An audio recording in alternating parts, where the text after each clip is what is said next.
কাছে যে ঘটনাটি রয়েছে এটি আমাদের একজন লিসেনার আমাদেরকে পাঠিয়েছেন এবং তার এই ঘটনাটি আমি পড়ে শোনাবো। আশা করছি যে তার এই ঘটনাটি আপনাদের ভালো লাগবে। যেভাবে লিখেছেন সেভাবে পড়ার চেষ্টা করছি। হ্যালো রাসেল ভাই, নিশ্চয়ই আপনি ভালো আছেন। আপনাকে শুভেচ্ছা জানিয়ে ভূত.com-এ আমার দ্বিতীয় ঘটনা লিখতে বসলাম। আমি শরীফুল ইসলাম শরীফ, মিরপুর 12, ঢাকা থেকে আজ 2 মাসের ওপরে বাসায় হোম কোয়ারেন্টাইনে রয়েছি। শুধুমাত্র দেশের স্বার্থে ইচ্ছা থাকা সত্ত্বেও বাইরে বের হচ্ছি না, অতএব স্টুডিওতে আসা সম্ভব নয়। আমি যে ঘটনাটি লিখছি যদি ভালো লাগে অনুগ্রহ করে লিসেনারদের পড়ে শোনাবেন। কথা না বাড়িয়ে ঘটনা প্রবাহে আসা যাক।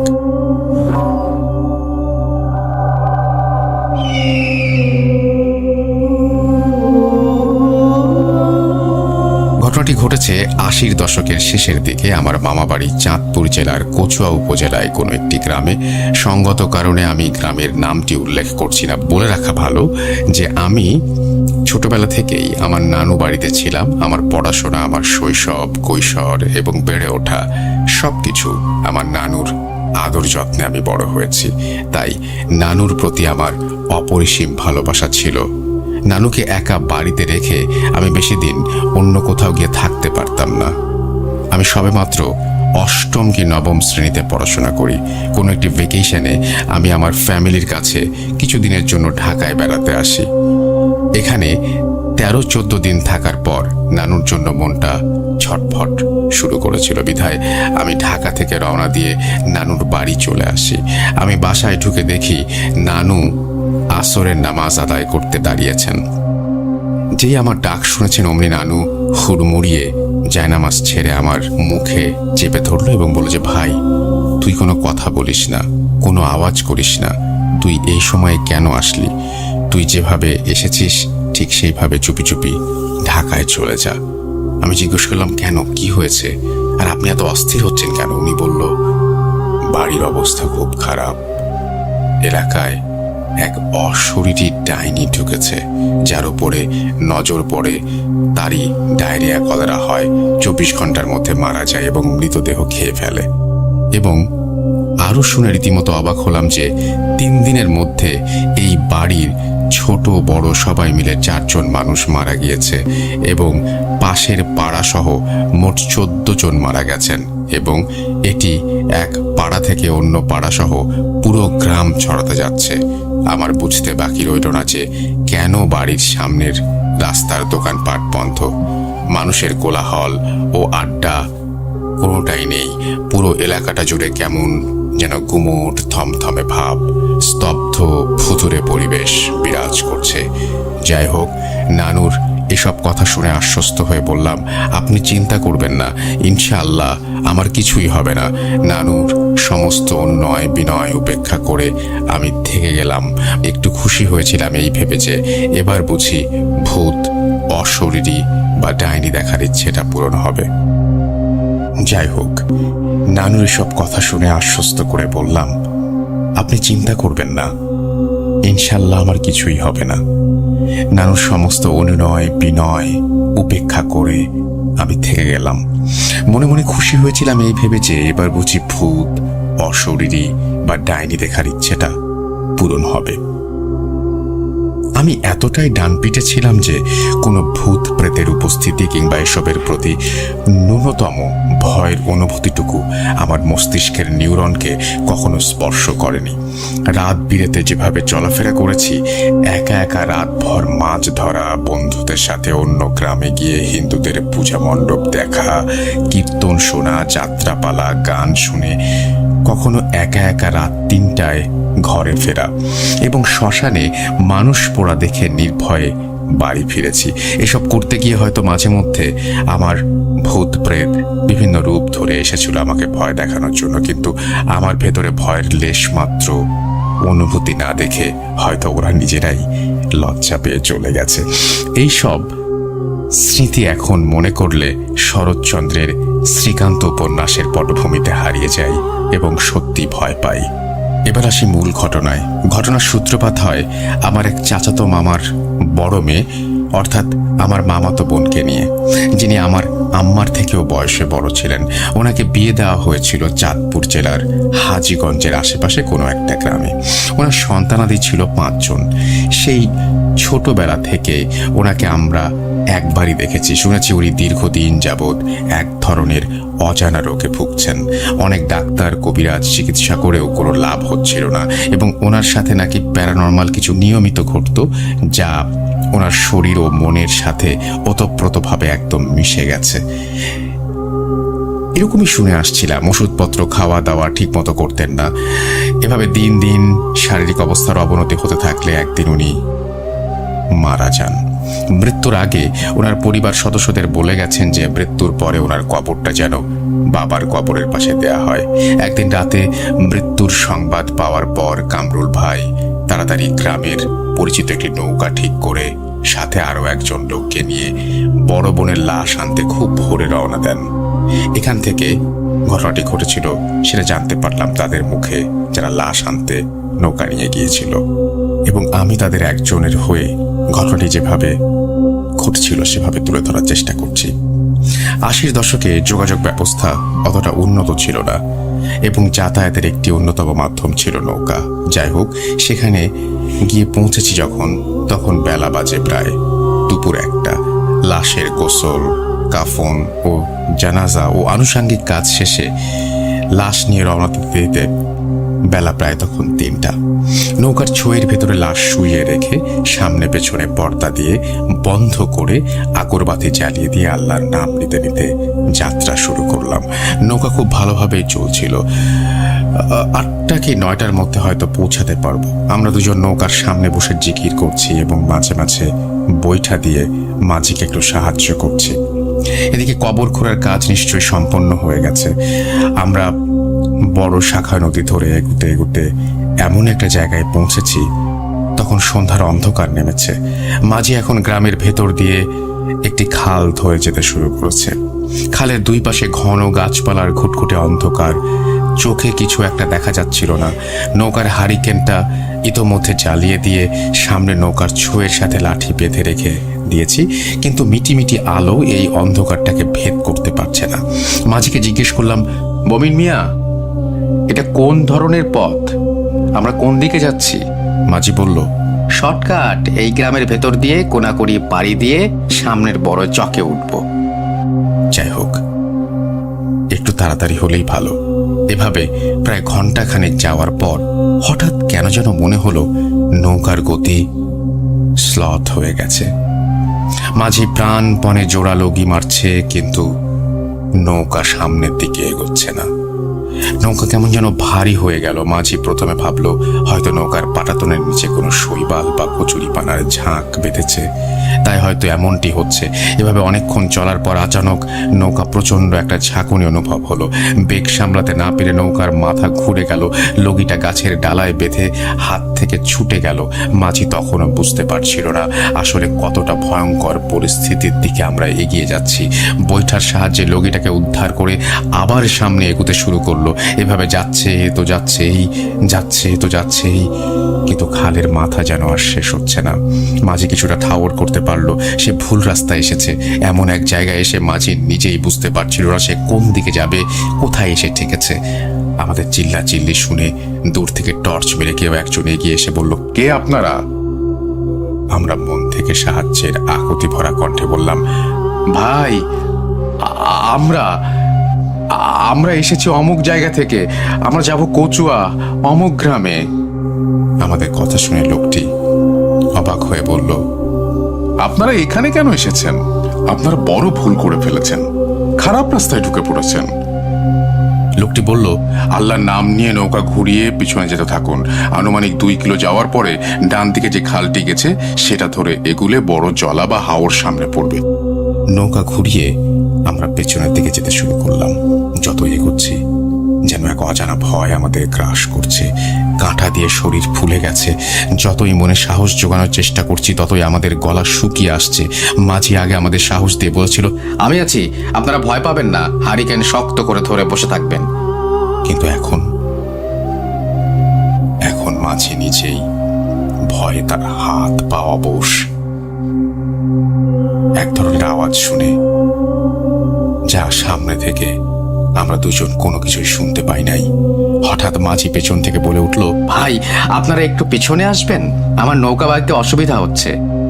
আমরা ভয় পাবো বলে বুঝি মাঝি কিছুই বলল না।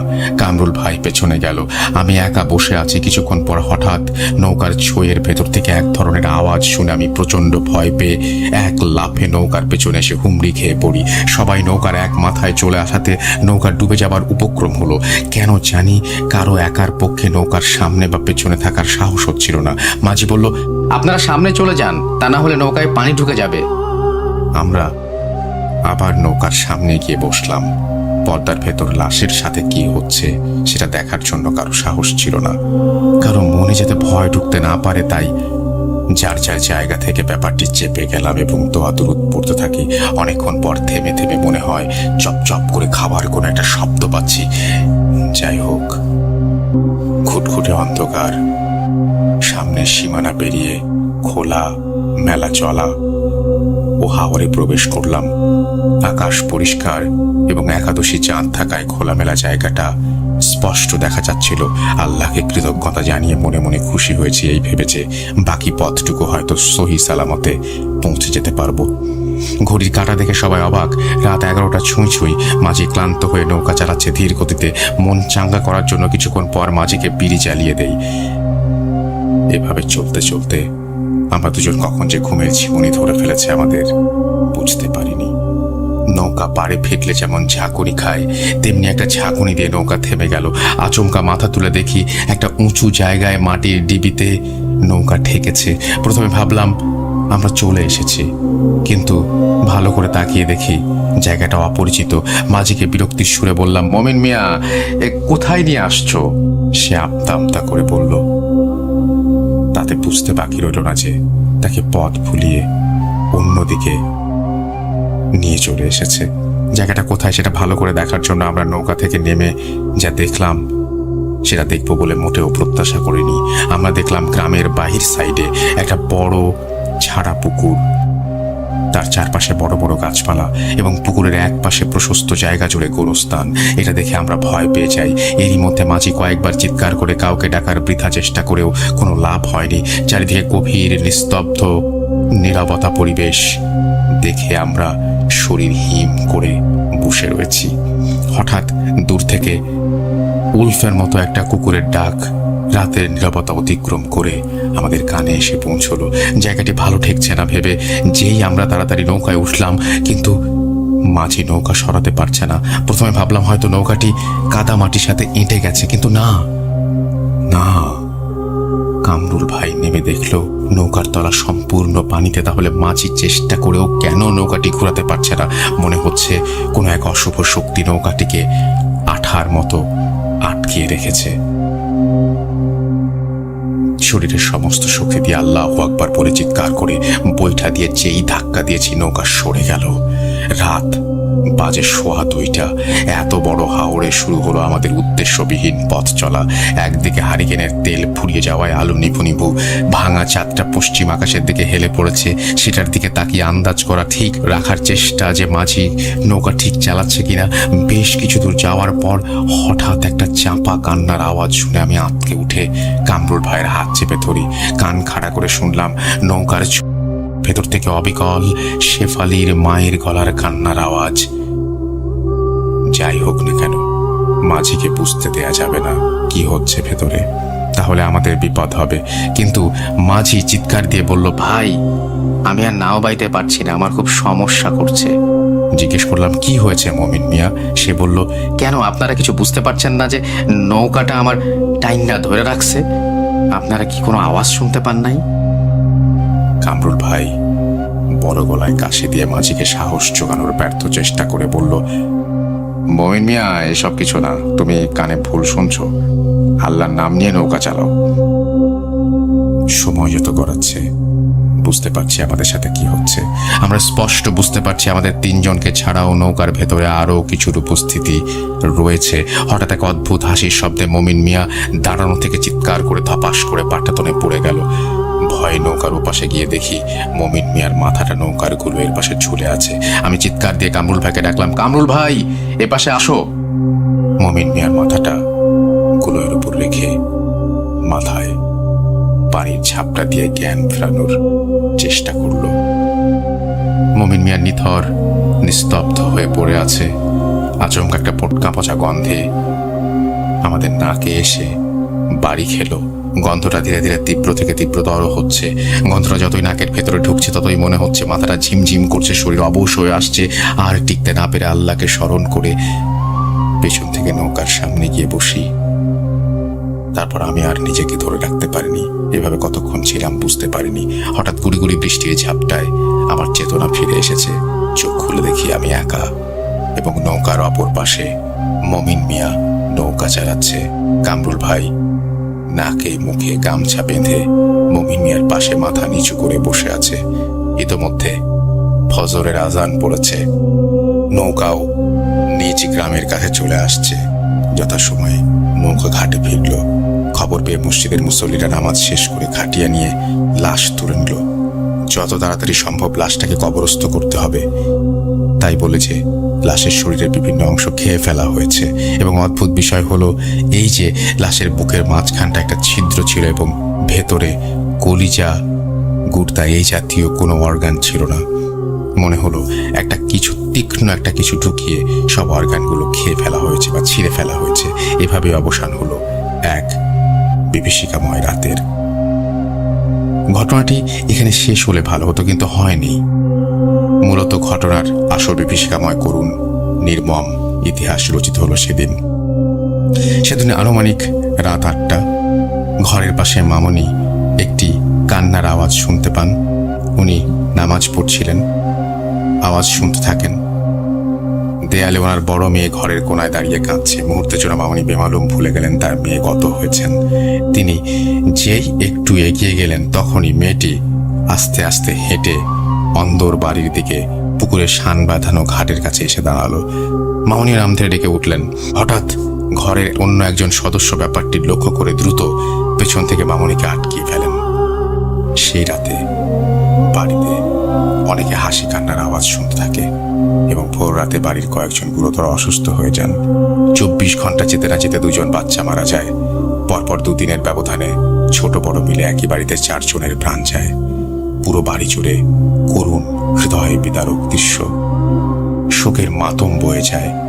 তাই 2 দিন যেতে না যেতেই পাড়ার মধ্যে রাতে বিলাপ, চিৎকারের কান্না। খবর পেল ওই বাড়ির অমুক ছেলেটা মারা গেছে। শোনা যেতে শুরু হলো প্রায় প্রতিদিন রাতে কোনো না কোনো মরার আওয়াজ বা মরার কান্নার আওয়াজ।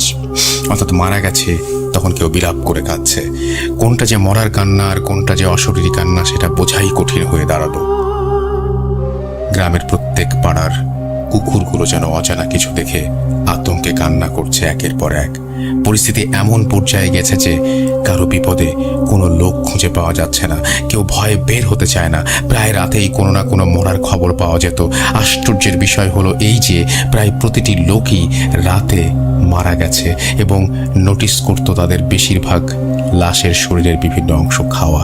এভাবে বেশ কিছু মানুষের অস্বাভাবিক মৃত্যু হওয়ার পাশাপাশি ব্যাপারটি যখন পুরো গ্রাম জড়াতে শুরু করলো তখন গ্রামের মুরব্বী ও যুবক মিলে ওই এলাকার একটি মাদ্রাসার সমস্ত আলেম এবং ছাত্রদের আমন্ত্রণ জানিয়ে মামার বাড়ির বড় মসজিদে সবাই একত্রিত হয়ে পুরো গ্রাম বন্ধ করার প্রক্রিয়া করলো এবং আমিও তাদের সাথে পার্টিসিপেট করি। হুজুরগণ একটা গ্রুপে 10 জন করে এভাবে 12টা গ্রুপ করে দিল। কি দোয়া পড়তে হবে সবাইকে শিখিয়ে দিল এবং প্রত্যেক গ্রুপে 2 জন 1 জন করে হুজুর উপস্থিত থেকে পুরো গ্রাম প্রদক্ষিণ করতে লাগলো এবং চিৎকার করে দোয়া পড়তে লাগলো। এইভাবে পুরো গ্রাম বন্ধ করার পর এই অশুভ ঘটনার পরিসমাপ্তি ঘটল। এত বছর পর এসে আমি একটি হিসাব মিলাতে পারছি না। জানতে ইচ্ছা করছে সেটা হলো নৌকার লাশ আনা একটি রাতের বিভৎস ঘটনার সাথে কি সম্পর্ক থাকতে পারে পরবর্তীতে ডায়রিয়া ও কলেরায় মারা যাওয়ার এবং লাশের শরীরের কোনো অংশ খেয়ে ফেলার। যদি কারো জানা থাকে অনুগ্রহ করে জানাবেন। সমস্ত লিসেনারদের ঈদের শুভেচ্ছা জানিয়ে শেষ করছি। Please stay home, stay safe and সবাইকে নিরাপদে রাখবেন সেটা তিনি জানিয়েছেন। স্পেশালি অসংখ্য ধন্যবাদ জানিয়েছেন এই ভূত.com অ্যারেঞ্জ করার জন্য। হ্যাঁ, ঘটনাটি আমার কাছে খুব অদ্ভুত লেগেছিল। যেখান থেকে শুরু হয়েছিল তার মাঝখানে হঠাৎ করে অন্য একটি ঘটনায় আমরা ঢুকে পড়লাম, কিন্তু তিনি পরে বলেছেন যে এই ঘটনার সাথে ওই ঘটনার কোনো লিঙ্ক আছে কিনা এটাই উনি জানতে চেয়েছেন। এবং এটাতে আপনাদের কি মনে হয় সেটা আপনারা আমাদেরকে জানাতে পারেন, এবং অবশ্যই আমাদেরকে জানাবেন। আমাদের ফেসবুক পেজে জানাতে পারেন, স্বাধীন অ্যাপের যে এখানে কমেন্ট করা হয় সেখানেও আপনি চাইলে জানাতে পারেন। আপনার ইচ্ছা মতো আপনি জানিয়ে দিন আমাদেরকে। তো এই ছিল ঘটনা। আমি চলে যাব আমাদের পরবর্তী ঘটনায়। আশা করছি ঘটনাটি আপনাদের ভালো লেগেছে। Voot.com. The fear returns with Russell.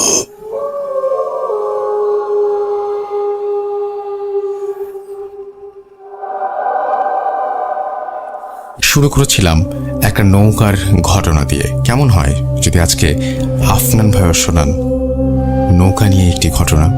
আমার মনে হয় খারাপ হয় না। তবে তার আগে আমরা শুনবো, আমি বলেছিলাম না যে আমাদের এই প্লেন নিয়ে একটা ঘটনা রয়েছে, এবং আমাদের পাইলট এবং তাদের ক্রুদের নিয়ে আমাদের অনেক আগ্রহ থাকে। তাদের মধ্যেই একজন আমাদের একটি ঘটনা পাঠিয়েছেন, চমৎকার একটি ঘটনা পাঠিয়েছেন। তিনি এখন কানাডায় অবস্থান করছেন। আমরা তার কাছে সেই ঘটনাটি শুনে আসব। আশা করছি এই ঘটনাটি আপনাদের ভালো লাগবে। ইন দ্য মেন টাইম আমাদের অবশ্যই লিখুন। আমাদের ফেসবুক পেজ হচ্ছে www.facebook.com/russell.shadhin RUSSELL.SHADHIN। একই সাথে আপনি স্বাধীন মিউজিক অ্যাপে যে মেসেজ পাঠানো যায় বা যেখানে চ্যাট অপশান রয়েছে সেখানেও আপনি কিন্তু আমাকে লিখে পাঠাতে পারেন। আমি সেখানে আপনাকে উত্তর দেব। আমি চলে যাচ্ছি আমাদের পরের ঘটনাটিতে, সাথেই থাকুন।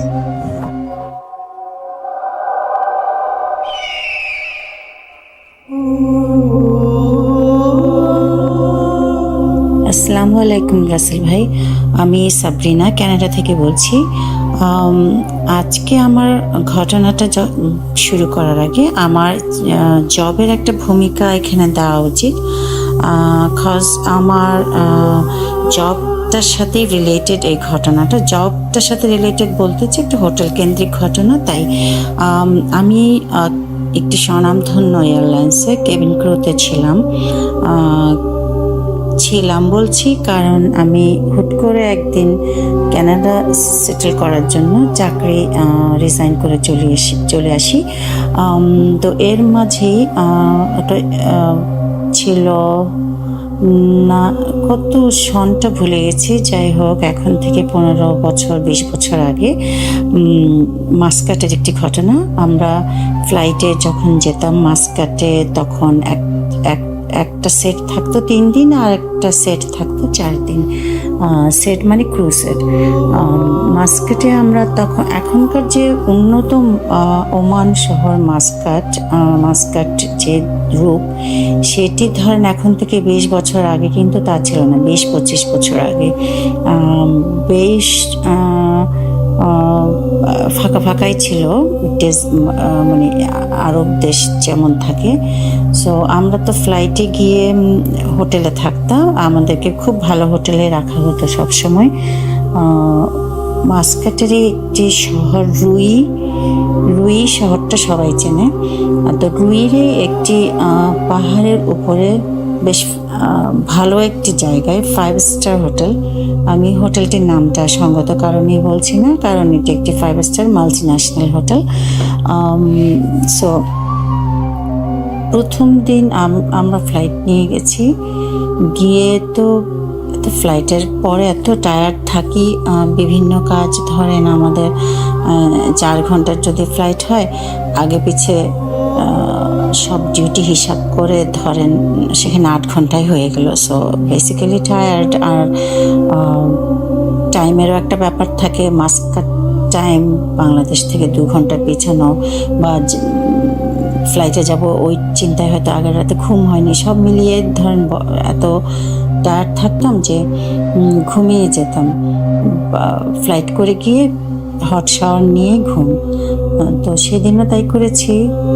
ফ্লাইট নিয়ে গেছি, যথারীতি হোটেলে চেক ইন করে হট শাওয়ার নিয়ে অ্যাজ ইউজুয়াল ঘুমিয়েছি। ঘুম থেকে একটু বেলা করে উঠেছি, তখন বেলা হয়ে গেছে, তাই একটু চাটা খেয়ে ভাবলাম নামাজ পড়ার জন্য অজু করে আসি। তারপর অজু করে এসেছি, এসে জোহরের নামাজটা পড়লাম। পড়লাম মানে যেহেতু সফরে ছিলাম, কসর 2 রাকাত নামাজ ছিল, ওটা পড়ে আবার ভাবছি ঠিক আছে একটু পরে তো আবার আসর পড়বো, তো বসে আমি বই পড়ি। তাই করছি, বই পড়ছি। যখন জোহরের নামাজ পড়লাম ভালোই। এরপর যখন আসরের একটু আগে হঠাৎ করেই হোটেল, আমার রুমের যে ওয়াশরুম, সেখানে লাইট একবার কেউ সুইচ চাপছে, কেউ আবার নিভাচ্ছে, মানে একবার জ্বলছে একবার নিভছে। এটা অনেকক্ষণ হচ্ছে। আমি স্পষ্টই মানে দেখা যাচ্ছে যে ওই ওয়াশরুমের সাইডে অন্ধকার, আবার লাইট আসছে, আবার অন্ধকার, আবার লাইট আসছে। প্রথমে ভাবলাম বোধহয় সুইচের কোনো গন্ডগোল, যাই হোক সুইচের গন্ডগোল ভেবে বসে আছি। কিন্তু একটু ভয় লাগছে, তাই ওয়াশরুমের দিকে আর যাইনি। যেহেতু অজু আছে, আমি আসরের নামাজের জন্য দাঁড়ালাম। তো আসরের নামাজও 2 রাকাত কসরের দাঁড়িয়েছি। বাট এবার আমার মনে হলো শুধু তো আমি না, মনে হচ্ছে আমার পেছনে কেউ গা ঘেঁষে দাঁড়ানো নামাজের পেছনে। আমি সেই অভিজ্ঞতার কথা এখন আর বর্ণনায় বলতে পারবো না। সেই অনুভূতিটা খুব মানে খুব যে বোঝাতে পারবো তা না, মানে মনে হচ্ছে গা ঘেঁষে কেউ দাঁড়ানো, আমি নামাজে দাঁড়ানো, আমি নামাজের সূরা শুরু করেছি, মানে মনে হচ্ছে সূরা ভুলে যাচ্ছি। আর 2 রাকাত নামাজ আমি মনে হয় কি 2 সেকেন্ডে শেষ করলাম নাকি 20 মিনিটে শেষ করলাম আমি জানি না। নামাজটা শেষ করতেই মনে হলো পাশেই এখনো কেউ আছে।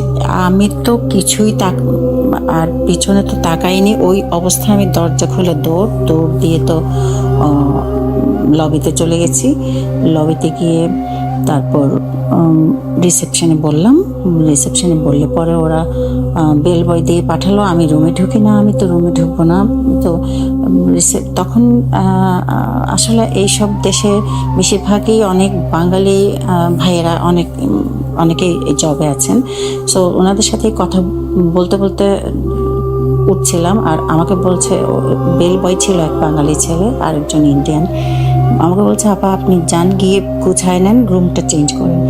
তো আমি বললাম ভাই আমি তো ঢুকতে পারবো না, আপনি আমার সাথে আসেন, তারপর আমি গুছাই। আচ্ছা ঠিক আছে, গুছিয়ে আমাকে রুম শিফট করলো। সেবার সেটা শেষ হলো। তারপর আমাকে যখন রুমে দিয়ে গেল, তখন ওই বেল বয় যে বাঙালি ভাই, ওনার নাম জসিম, উনি বললেন যে আপা এই হোটেলটা আসলে না একটা কবরস্থানের উপরে করছে, তো এটাতে আসলে অনেক ঘটনা আছে। তাই শুনে তো আমার ঘুম মাটি।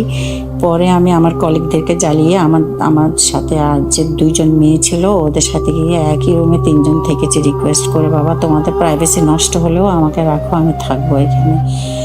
সো এটা গেল আমার প্রথম স্টোরি। সেম হোটেলে আমার আরেকটি ছিল স্টোরিটা। সেটা হচ্ছে আমি যখন বরাবরের মতনই ফ্লাইট করে আবারও সেই হোটেল রুমে হোটেলে গিয়েছি। তারপর এবার আমি আর একা না, এবার আমি একা থাকবো না, কারণ কি আমার গতবারের ভয়টা চেপে আছে। সো আমি একা থাকবো না, আমি রুম শেয়ার করবো। রুম শেয়ার করতে হলে আমি একটা মেয়েকে রিকোয়েস্ট করলাম, প্লিজ আমি তোমাদের সাথে রুম শেয়ার করবো। ওরা যেহেতু আমাকে কিছু সেভাবে তো বলবে না, বলেনি কিছু, ঠিক আছে আসেন একসাথেই থাকি। তো আমার সাথে যে মেয়েটা ছিল, ওই মেয়ের নাম অঞ্জনা। সো আমি অঞ্জনা ঘুমাচ্ছি, হঠাৎই আমার মনে হলো রুমের মধ্যে কি যেন তোলপাড় হয়ে যাচ্ছে। কোথায় ঘুম, হয়তো 2-3 ঘন্টা ঘুমিয়েছি, এর মধ্যে ঘুম থেকে জেগে উঠে বসে দেখি কি অঞ্জনা তো পাশের বেডেই নেই, পাশের বেডটা খালি। আমি তাকাচ্ছি পাশের বেড কোথায় গেল, অঞ্জনা কোথায় গেল, দেখি নাই। হঠাৎ আমি উপরে কিসের জন্য শব্দ হচ্ছে দেখি, ছাদের মধ্যে অঞ্জনা তার মানে বেডটা সহ, বাট অন্য কেউ নেই, বাট অঞ্জনা ডিপ স্লিপে। আমি কিছুই বুঝতে পারছি না। এখন আমি ফোন আমার হাত পা শক্ত হয়ে মনে হচ্ছে আমি এখন আমার কয়েক মণ ওজন বেড়ে গেছে, কারণ আমি নড়তে পারছি না। আমি ফোনটা উঠিয়ে ফোন করব রিসেপশনে বা নিজে পালাবো, এবার আর সে শক্তি নাই। তারপর দেখি বিছানাটা উঠানো, তারপর কেউ যে হোল্ড করে আছে বা কিছু একটা অবয়ব বোঝা যাচ্ছে, কিন্তু ওই অবয়বটার পুরো স্ট্রাকচারটা করা যাচ্ছে না, মানে মেজার করা যাচ্ছে না যে কি। একটু পরেই আমি তাকিয়ে আছি, দোয়া পড়তে চেষ্টা করছি, দোয়া আসছে না। একটু পরে দেখি বেডটা নিচে নামলো। তার মিনিট খানেক পর অঞ্জনা ঘুম থেকে উঠে বসলো। আমি বললাম কি হলো? বলে কি না ওয়াশরুমে যাবো। ও দেখি নর্মাল, ওর কিছুই হয়নি। তো বুঝুন ঘটনাটা শুধু আমার সাথেই ঘটলো, কিন্তু লিটারেলি উঠিয়েছে কিন্তু ওর বেডটা। এটা গেল সেকেন্ড ঘটনা। তো ওই হোটেলেরই আরেকটি ঘটনা বলে আমি আজকে শেষ করব। সেটি হচ্ছে আমার এই দুটো ঘটনার পর আমার ক্রুদের সাথে আরও ঘটনা ঘটেছে। তাদেরটা হয়তো আমি সেভাবে শুনিনি, কারণ আমি ভয় পাই, আমি ভয়ের গল্প শুনতে চাই না। যদিও এই 7-8 বলছি না, আরও বেশি, ধরেন 10 বছর ধরে এই আপনার ভূত FM আর এখন ভূত.com এগুলো শুনে শুনে একটু সাহসটা থাকলেও আবার চলে যায় কোথায় যেন। যাই হোক, তারপরে মাসখানেক পরে এক ক্যাপ্টেনের কাছে শুনলাম, আমাদেরই এক ক্যাপ্টেন, উনি ওই হোটেলে একটি রুমে ছিলেন। তো ওনার সারা রাত ওনার সাথে যা হলো, উনি খেয়ে ঘুমোতে যাবেন, এর মধ্যেই উনি বেডে যাওয়ার আগে কেউ ওনাকে হ্যাঁচকা টান দিয়ে রুমের চেয়ারে বসিয়ে দিল। চেয়ারে বসিয়ে দিয়ে ওনাকে হাত পা বাঁধলো, যে মানে উনি বুঝতে পারছেন ওনাকে কেউ দড়ি দিয়ে বাঁধছে, পিছনে চেয়ারের সাথে বেঁধে নিল, বাট কোনো রশি নাই, বাট উনি ফিল করছেন উনি বাঁধা, উনি উঠতে পারছেন না। উনি এই অবস্থায় অলমোস্ট মনে হয় উনি ঠিক জানে না কতক্ষণ। উনি বললেন উনি ফজরের নামাজের পর উনি ওই চেয়ার থেকে উঠে, সারা রাত উনি যুদ্ধ করেছে ওই চেয়ার থেকে ছাড়া পাওয়ার জন্য, কিছুই পারেনি। উনি কোনো ফেস দেখেনি, বাট বুঝতে পারছিল কেউ ওনাকে বাঁধছে, কেউ ওনাকে ধরে রাখছে, কেউ ওনার সাথে জোড়াজুড়ি করছে, বাট উনি বুঝতে পারেননি। পরের দিন উনি খুবই অসুস্থ হয়ে পড়েন এবং ঠিক ডাক্তার এসে ওনাকে দেখেন, ওনার সমস্ত হাতে, বুকের পাশে, তারপরে পিঠে ওই যে রশির দাগ পড়ে গেছে, কিন্তু আসলে ওখানে কোনো রশি উনি দেখতে পাননি সেই রাতে। তো এই একই হোটেলেই 3টা ঘটনা বললাম। যাই হোক, ওই হোটেলেরও আমরা বোধহয় খুব সম্ভবত ক্রুরা 5th ফ্লোরে থাকতাম। তো এত সব ঘটনা ঘটার পর আমাদের 5th ফ্লোর থেকে চেঞ্জ করে অন্য ফ্লোরে পরে দেওয়া হয়। তো আরও ঘটনা ছিল, বেশি বাড়ালাম না। ঠিক আছে, সবার সাথে পরে কথা হবে আবার ইনশাল্লাহ। ভালো থাকেন সবাই, আপনার টিম আর ভূত.com শ্রোতা বন্ধু সবার জন্যই শুভেচ্ছা, সবার জন্যই শুভ কামনা যে সবাই সুস্থ থাকুক, ভালো থাকুক, স্টে হোম, স্টে সেফ, আর পারস্পরিক শ্রদ্ধাবোধ থাকুক। ভালো থাকি সবাই। Thank you so much. আল্লাহ হাফেজ। আরও একবার আপনাদের সবাইকে স্বাগত জানাচ্ছি, আমি রাসেল। শুনছেন যে ঘটনাটি কেমন লেগেছে? ঘটনার সাথে দুটো জিনিস রিলেটেড, একটা হচ্ছে যে এয়ারলাইন্স এবং আর একটা হচ্ছে হোটেল, রাইট? সো দুটোতেই যারা ওঠেন তারা ওঠার সময় এই ঘটনাটা মনে পড়বে বলে আমি বিশ্বাস করি। আমি বলেছিলাম যে আফনান ভাইয়ের একটা ঘটনা শোনাবো। হ্যাঁ, আফনান ভাইয়ের একটা না, আজকে দুটো ঘটনা শুনিয়ে দেবো ভাবছি। তো আমি প্রথমেই আফনান ভাই যে ঘটনাটি শোনাবো সেটা হচ্ছে একটা নৌকা রিলেটেড অর্থাৎ বোট রিলেটেড ঘটনা। সেটা তিনি আমাদেরকে পাঠিয়েছেন এবং আশা করছি যে আফনান ভাইয়ের এই ঘটনাটি আপনাদের অনেক বেশি আনন্দ দেবে। চলুন শুনে আসি বাকি ঘটনাটি আফনান ভাইয়ের কাছ থেকেই।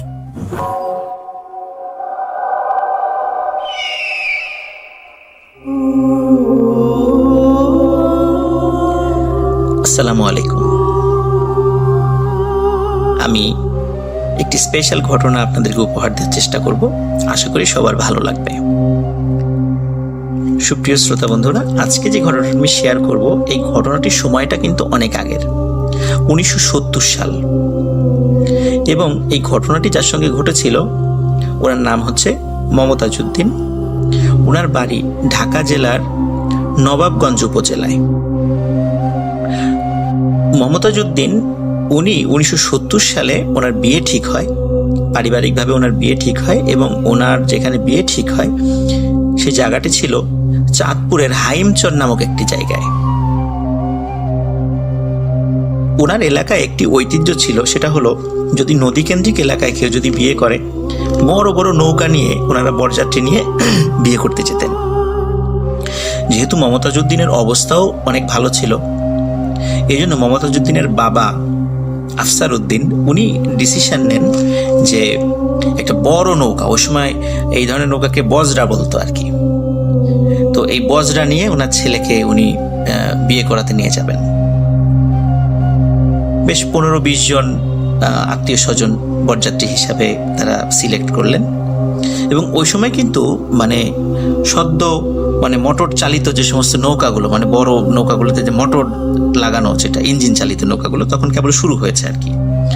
তো তখন উনি, যেহেতু চাঁদপুর অনেক দূরে ওইখান থেকে, উনি এরকম একটি ইঞ্জিন চালিত বড় আকারের একটা বজরা নিয়ে উনি ছেলেকে নিয়ে যাওয়ার একটা প্ল্যান করেন।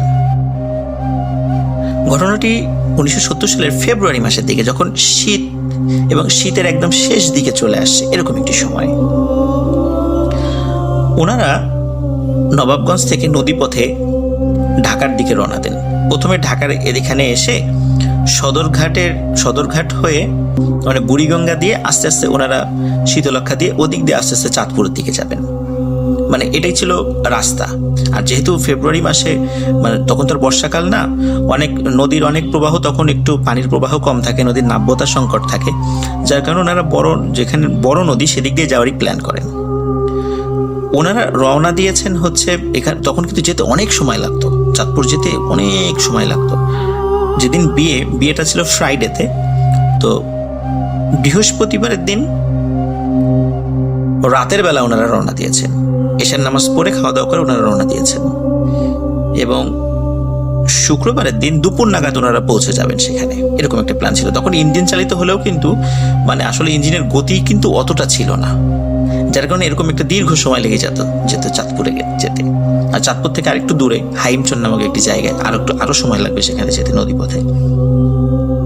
তো ওনারা এই দীর্ঘ পথ স্বাভাবিকভাবেই ওনারা চলে যান এবং ফ্রাইডে জুম্মার আগে সেখানে গিয়ে পৌঁছান, এবং বিয়ের কাজ সম্পূর্ণ শেষ করে ওখান থেকে মোটামুটি মাগরিবের নামাজ পড়ে ওনারা আবার ওই নৌকাতে বা বজরাতে করে ওনারা আবার ঢাকার উদ্দেশ্যে, ঢাকা হয়ে আবার নবাবগঞ্জে যাওয়ার একটা জন্য ওনারা বের হন।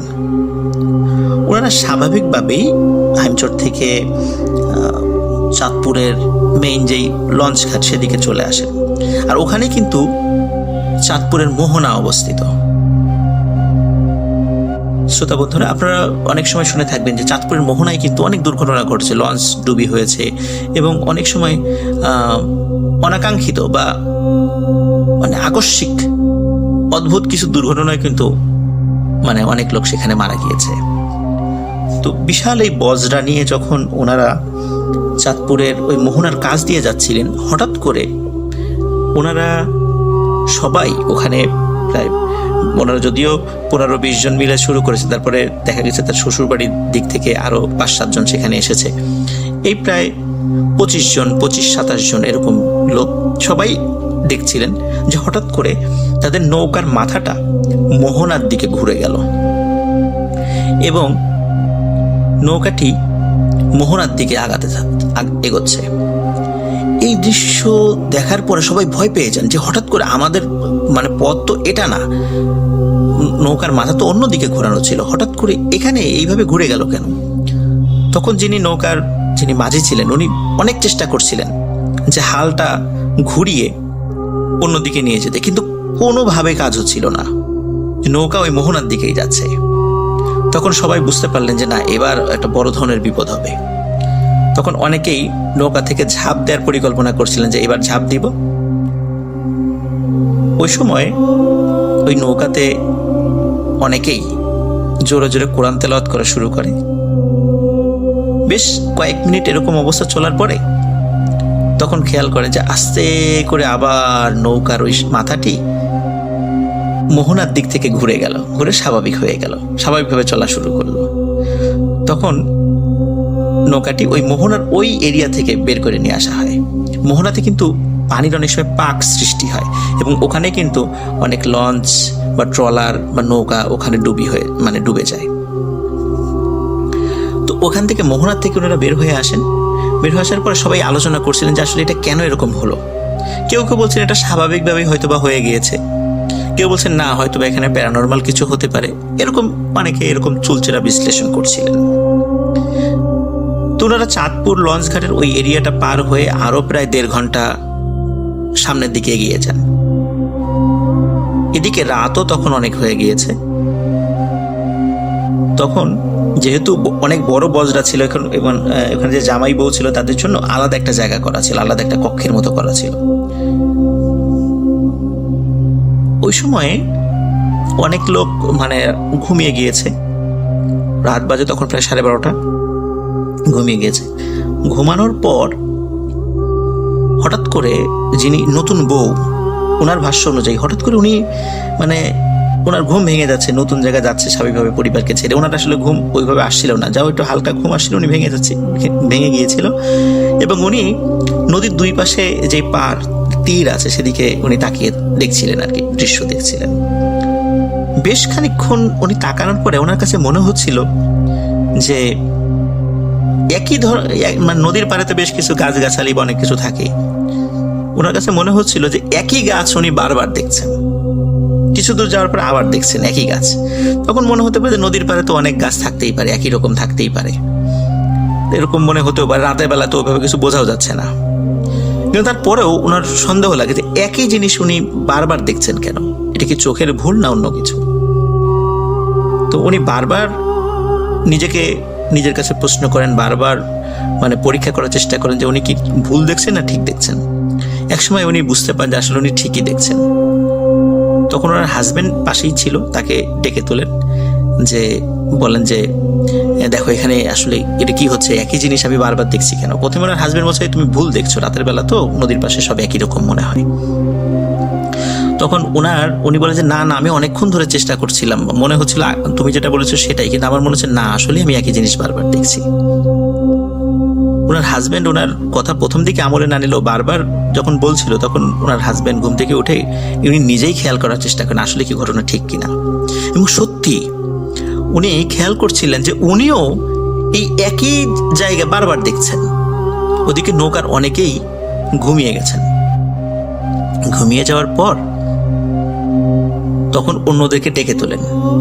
ডেকে তোলার পর তখন মাঝি যে আছে তাকেও বলেন যে এই দেখো তো আমরা কি একই জায়গায় বারবার দেখা যাচ্ছে কেন। তখন মাঝি বলে যে আমি তো এটা খেয়াল করি না, আমি তো শুধু সামনের দিকে তাকিয়ে আছি, আমি তো এটা বুঝতে পারি নাই।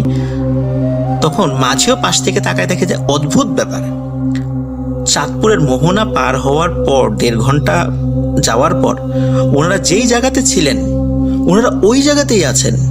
প্রায় 2-2.5 ঘন্টা ধরে একই জায়গা দিয়ে নৌকা চলছে, এটা কিভাবে সম্ভব। সবাই অবাক হয়ে যান, যেটা কিভাবে পসিবল। একই জায়গা দিয়ে প্রায় 2-2.5 ঘন্টা ধরে নৌকা চলছে, অথচ আমরা একই জায়গা দিয়ে ঘুরছি, এটা কিভাবে পসিবল হলো। তখন যেহেতু চাঁদপুরের মোহনার কাছে একটি দুর্ঘটনা ঘটতে গিয়েছিল, তখন সবাই বলেন যে আমরা একটা মনে হয় বিপদে পড়েছি, আমরা নিশ্চিত আমাদের সঙ্গে কিছু দুর্ঘটনা ঘটতে চলেছে। কিন্তু কেউ বুঝতে পারছিলেন না যে আসলে ওনাদের সাথে কি হচ্ছে। সবাই বিভিন্নভাবে ব্যাখ্যা বিশ্লেষণ করার চেষ্টা করছেন। এর মধ্যে হঠাৎ ওই পার থেকে সাদা দাড়িওয়ালা, একটু জুব্বা পরা, সাদা পাগড়ি পরা একজন লোক ডাকছে, এই তোমরা নৌকা ভিড়াও, নৌকা ভিড়াও। তখন মাঝি বলছে যে না, নৌকা ভিড়ানো যাবে না। তখন যিনি এই যে মোহাম্মদ আজউদ্দিন, যার বিয়ে হলো, এবং তার বাবা তখন বলে যে কেন নৌকা ভেড়ানো যাবে না কেন? বলে যে এটা বিয়ের নৌকা, অনেক সময় ডাকাত থাকে আশেপাশে, ডাকাতি হতে পারে। তখন ওনারা বলেন যে ডাকাত যদি করবেই তাহলে তো এরকম ডেকে নৌকা পাড়ে ভিড়িয়ে নিয়ে ডাকাতি করার কথা না। ডাকাত আসলে তো সরাসরি অন্য কোনো ট্রলার বা অন্য কিছু নিয়ে আমাদেরকে অ্যাটাক করবে। নিশ্চয়ই কোনো একটা ব্যাপার রয়েছে, যেহেতু একটু আগে দুটো মানে দুর্ঘটনার মতো বা একটা অদ্ভুত ব্যাপার ওনাদের সাথে ঘটতে গিয়েছিল। তো যার কারণে উনি চিন্তা করলেন যে আসলে এটাও কি আমাদের তৃতীয় কোনো বিপদ কিনা, এটা ওনারা চিন্তা করছিলেন। তারপরে কি মনে করে মমতাজউদ্দিন উনি বলেন, ওনার বাবাকে বলেন, বাবা নৌকাটা আসলে পারে ভিড়াও। যে আসলে উনি কি বলতে চান, মনে হচ্ছে যে উনি অন্য ধরনের কিছু বলতে চাচ্ছেন আমাদেরকে। নৌকা পারে ভিড়ানো হয় এবং কোনো কথা না বলে ওই মুরব্বি সোজা নৌকাতে উঠে বসেন। যে ভালো কি মন্দ বা কি, তার নাম কি বা কি চাচ্ছেন, কোনো কথা না বলে মানে হন হন করে হেঁটে নৌকায় উঠে যান। নৌকায় উঠে নৌকার একদম যে মাথা মানে সামনের দিকে, সেখানে গিয়ে দাঁড়িয়ে পড়েন। তখন মমতাজউদ্দিন কাছে যেয়ে বলেন যে মুরব্বি, আপনি আসলে কোথায় যাবেন বা আপনি কে, এখানে যে উঠলেন কোনো বিপদ কিনা? উনি কোনো উত্তর দেন না। উনি খালি জাস্ট একটা কথাই বলেন যে নৌকা চালাও, নৌকা সোজা চালাও, যেখানে যাচ্ছিলে সেখানে সেই দিকে যাওয়ার উদ্দেশ্যে নৌকা চালাও।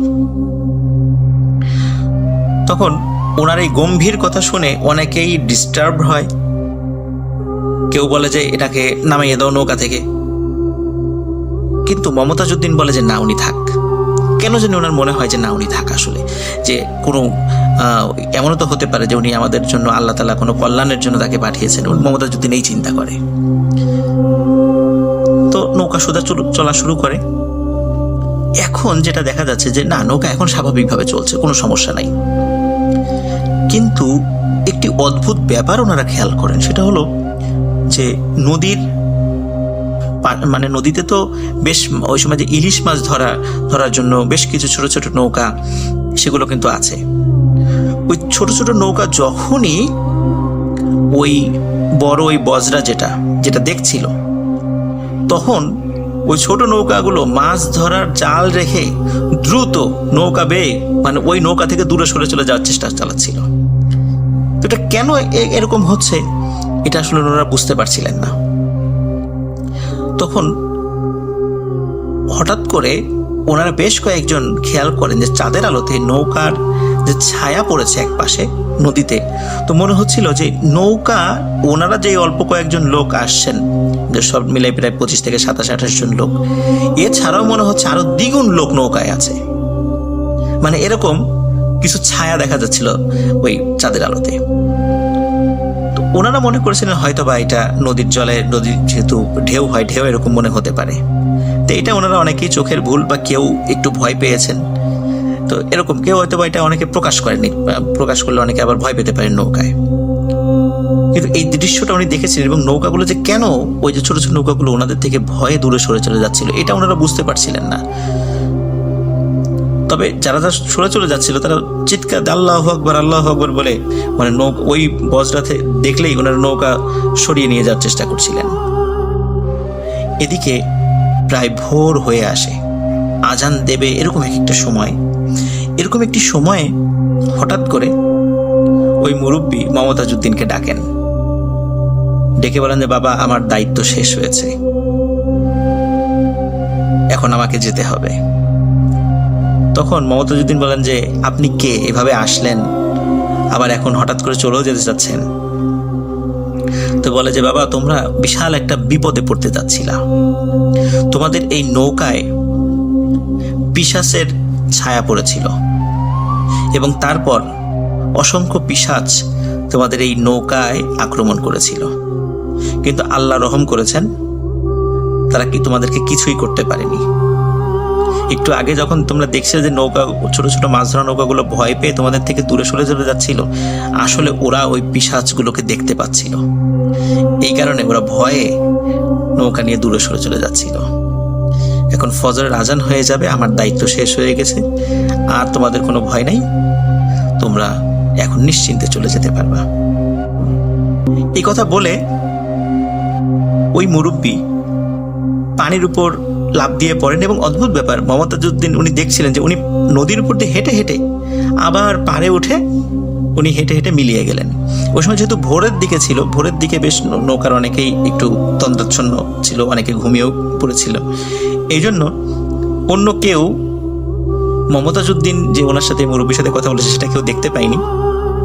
তো ওই মুরব্বী মমতাজউদ্দিনকে এই বিষয়টি বলেন এবং আরেকটি কথা বলেছিলেন, সেটা হচ্ছে যে তুমি যে সময়ে নৌকা নিয়ে দিকে আসছো এই সময়টি মানে উপযুক্ত ছিল না। এই সময়ে একদল পিশাচ এদিক দিয়ে যাচ্ছিল, হঠাৎ করে তোমাদের দিকে তাদের নজর পড়ে এবং তারপরেই তোমাদেরকে আক্রমণের জন্য তারা চেষ্টা চালাচ্ছিল, কিন্তু আল্লাহর রহমতে আমার কারণে তারা সেটা পারেনি। তো এভাবে যখন ওই মুরব্বী চলে যান, অদ্ভুতভাবে চলে যান পানির উপর দিয়ে হেঁটে হেঁটে, তখন মমতাজউদ্দিন কাউকে আর এই ঘটনা বলেননি। তখন উনি স্বাভাবিকভাবে যখন নৌকা স্বাভাবিকভাবে সদরঘাট হয়ে আবার নবাবগঞ্জের দিকে চলে আসে, তারপরে বাড়িতে ফেরার পর সবার সঙ্গে এই ঘটনাটি শেয়ার করেন এবং সবাই আল্লাহ তাআলার দরবারে শুকরিয়া আদায় করেন যে আলহামদুলিল্লাহ, আল্লাহ তাআলা বিশাল একটি বিপদের হাত থেকে আমাদেরকে বাঁচিয়েছেন।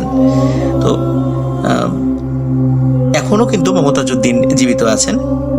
ওনার 3 ছেলে 2 মেয়ে, সেই ছেলেদেরাও অনেক বড় হয়ে গেছেন, তাদের বাচ্চা কাচ্চা অনেক বড় হয়ে গেছে এবং মমতাজউদ্দিনের যে স্ত্রী উনিও এখনও জীবিত আছেন। ওনার বাড়ি ঢাকা, আমরা যে ঢাকা মেইন শহর সেটা না, ঢাকা যে জেলা ঢাকা, সেটা ঢাকা জেলার কয়েকটি থানা রয়েছে বা উপজেলা রয়েছে, সেই উপজেলার একটি উপজেলা নবাবগঞ্জ।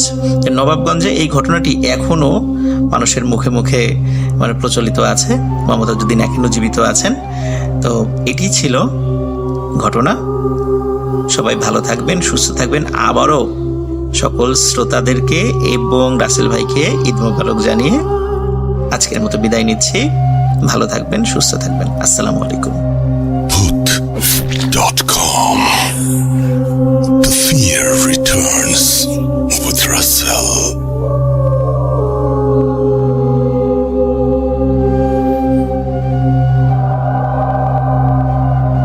আফনান ভাইয়ের ঘটনা শুনলাম আমরা যারা বিশেষত বাই রোডে বাংলাদেশ থেকে ইন্ডিয়া যাই, তাদের প্রথমেই দেখা হয় ইন্ডিয়াতে ঢোকার সঙ্গে সঙ্গে যে মানুষটির সাথে তা হচ্ছেন বিএসএফ সদস্য। তো আমাদের এই ঘটনাটিও পাঠিয়েছেন একজন বিএসএফ সদস্য তার মতো করে, এবং এই ঘটনাটি অনেক প্রচলিত। আমি জিজ্ঞেস করেছিলাম যে এই ঘটনাটি আমরা আসলে প্রচার করতে অ্যালাউড কিনা, তিনি বলেছেন কোনো সমস্যা নেই, এই ঘটনাটি সবাই জানে। তো আমার কাছে খুব অদ্ভুত লেগেছে ঘটনাটি, ভয়ের চাইতে অনেক বেশি মজার। আফরান ভাইয়ের আরও একটা ঘটনা আমরা কিন্তু প্লে করব, সেটার জন্য আপনারা তো ওয়েট করবেনই, কিন্তু এই ঘটনাটা না শুনিয়ে আমি পারছি না। এটা এত মজার, আমার মনে হয় শুনতে আপনাদের অনেক বেশি ভালো লাগবে। আর একবার মনে করি দিয়ে এরকম দারুণ ঘটনা আপনিও পাঠাতে পারেন আমাদেরকে। আমাদের ইমেল অ্যাড্রেস হচ্ছে russell.bhoot.com@gmail.com, which is russell.bhoot.com@gmail.com। আর আমাদের ফেসবুক পেজ হচ্ছে www.facebook.com/russell.স্বাধীন। চলে যাচ্ছি ঘটনায়।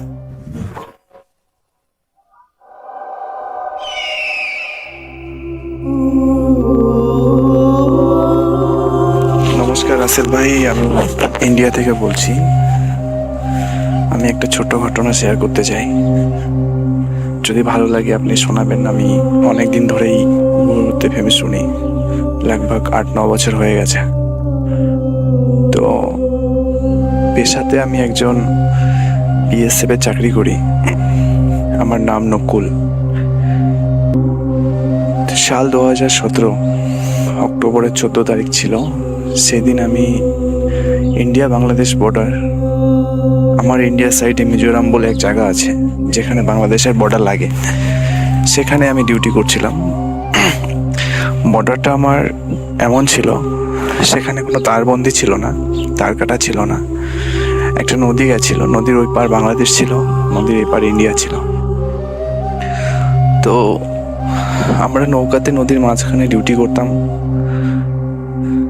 তো সেই রাতে আমি সেকেন্ড শিফটে ডিউটিতে ছিলাম। লগভগ 2-2:30টার সময় আমি ডিউটিতে তেনাত ছিলাম, ওখানে নৌকাতে বসে বসে ডিউটি করছি এবং বাংলাদেশের দিকে তাকিয়ে আছি। জ্যোৎস্না রাত ছিল। জ্যোৎস্না রাতে আমি বাংলাদেশের দিকে তাকিয়ে অবজারভেশন করছিলাম। এমন সময় দেখি নদীর ওই পাশ থেকে দুজন মানুষ কাঁধে একটা ঝোলা নিয়ে সে আস্তে আস্তে বাংলাদেশের সাইডের যে নৌকাগুলো আছে সেই নৌকার দিকতে চড়ে আসছে। কেন রাতের বেলা এত দূর থেকে দেখতে পেয়েছি, নদীটা বেশি বড় ছিল না। নদীটা যদি চওড়া হিসাব করা যায়, চওড়াতে খুব জোর হলে আধা কিলোমিটার ছিল। তো আমি নদীর মাঝ বরাবর ছিলাম, সেহেতু নদীর ওই পার পুরো দেখা যাচ্ছিল পূর্ণিমাতে। তো আমি ভেবেছি হয়তো রাতের বেলা আমাদের এই সাইডেও, আমি বাংলারই, কলকাতায় বাড়ি, বাংলাদেশ আমার দেখা আছে, জানা আছে, তো একই রকম লাগে আমার। ওয়েস্ট বেঙ্গল, আমার বাংলাদেশ সব একই রকম। তো আমাদের লাইফস্টাইল, আপনাদের লাইফস্টাইল সবই একই লাগে, একই কালচার আমাদের। তো আমি ভেবেছি হয়তো মাছ ধরার উদ্দেশ্যে তারা এদিকে আসছে, আমাদের দিকে আসছে। তো আমি সেই হিসাবে তাকে দেখেই গেছি, নাকি কিছু বলেছি। আর নর্মালি আমার তখনও ভয় লাগেনি। তো সে আরও আমি এটাই ভেবেছি যে সকালের দিকে, ভোর দিকে যদি তারা মাছ ধরে, মাছ পায়, তো আমি তাদের কাছ থেকে কিছু মাছ কিনেও নিয়ে যাব, কিংবা আমি তাদের কাছ থেকে একটা দুটো মাছ চাইব। সেই হিসাবে আমি কিছু বলিনি। সেখান থেকে তারা আমার নৌকার পাশ থেকে মোটামুটি 15 মিটার দূর থেকে তারা নৌকাটা ওভারটেক করলো। এবং আমি তাকে জিজ্ঞাসাও করলাম যে মাঝি ভাই, মাছ ধরতে যাচ্ছেন কি? তো তারা কোনো উত্তর দিল না। কিছুক্ষণ পরে তারা পূর্ব থেকে পশ্চিম দিকে নদীটা প্রবাহিত হচ্ছিল, তো পূর্ব থেকে পশ্চিম দিকে স্রোতের অনুকূলে তারা যাচ্ছিল। তো যেতে যেতে যেতে যেতে তারা আবার ঘুরে স্রোতের প্রতিকূলে যাওয়া শুরু করলো। প্রতিকূলে যখনই যাওয়া শুরু করেছে তখনই আমার সন্দেহ হয়েছে, নদীর স্রোতের বিপরীত সাইডে যখন নৌকাটা চলে, তো প্রচুর পরিমাণে নৌকাটার বাধা পড়ে, বৈঠাটা বেশি জোরে বইতে হয় এবং নৌকাটা স্লোলি চলে, আস্তে আস্তে ধীরে ধীরে চলে।